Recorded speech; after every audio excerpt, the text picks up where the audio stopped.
Hello guys, स्वागत पर हो सबके अपन भोजपुरिया चैनल ओम ऑफिशियल पे। तो गाइस, आज के वीडियो बहुत ही खतरनाक होके वाला बा। गाइस के आज के वीडियो में अजब गजब के बात होके वाला बा और ही तैयार हो जाए लो आज के वीडियो देखे खातिर। काहे से कि आज के जो वीडियो बा वो धमाल बा।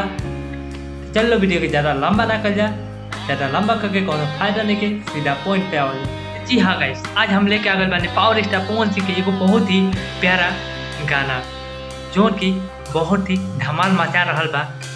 गाइस तो सबसे पहले ई गाना के सुनी। सबके चेहरा पे मुस्कान जवनिया बा, अजब के लोग बाई हमार गजब के दुनिया बा। गाइस तो ई गाना के बोल बा, अजब के लोग गजब के दुनिया बा। गाइस तो ई गाना में एगो लड़का बा, वो गांव से शहर जाता और शहर में देखा था शहर के रीति रिवाज देखा था, पहनाव देखा था, वजू के तौर तरीका देखा था।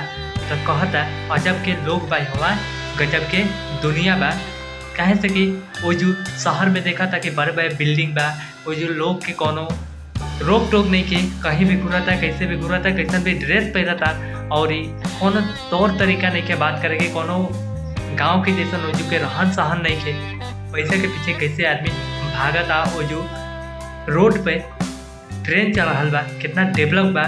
गाइस से जो लड़का है गांव से शहर के तरफ गया था तो शहर में देखा था कि जिन्हें देखा तो उन्हें अजब गजब के खेल बा और सब जितना हो चुका लोग बा सब दूध जैसा गोर बा। जिन्हें देखा था कि दिन रात सब ठीक है बा और लाइट इतना बा कि दिन रात के फर्क नहीं के बुझा।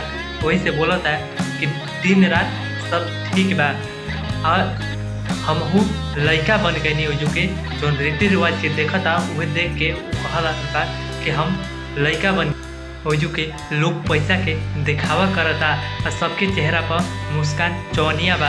गाइस से गाना के सुनी लो, बहुत ही प्यारा गाना बा, सच में ये कमाल के गाना बा। ऐसे गाना में ज़्यादा कुछ ना कहम, बहुत ही प्यारा गाना बा। रोल सब ले जान लो, ये गाना के सुनी लो और ये रोल सबके कैसा लगल ये गाना कमेंट बॉक्स में अपन प्यारा सा कमेंट जरूर करी लो। गाइस तो रोज सबके वीडियो कैसा लगल, वीडियो अच्छा लगल तो चैनल के सब्सक्राइब कर लो, बेल आइकन के प्रेस कर लो ताकि हर वीडियो के नोटिफिकेशन सबसे पहले आप तक पहुंच जाए। और इस वीडियो को लाइक कर लो, कमेंट कर लो, शेयर कर लो और हाइप जरूर करो।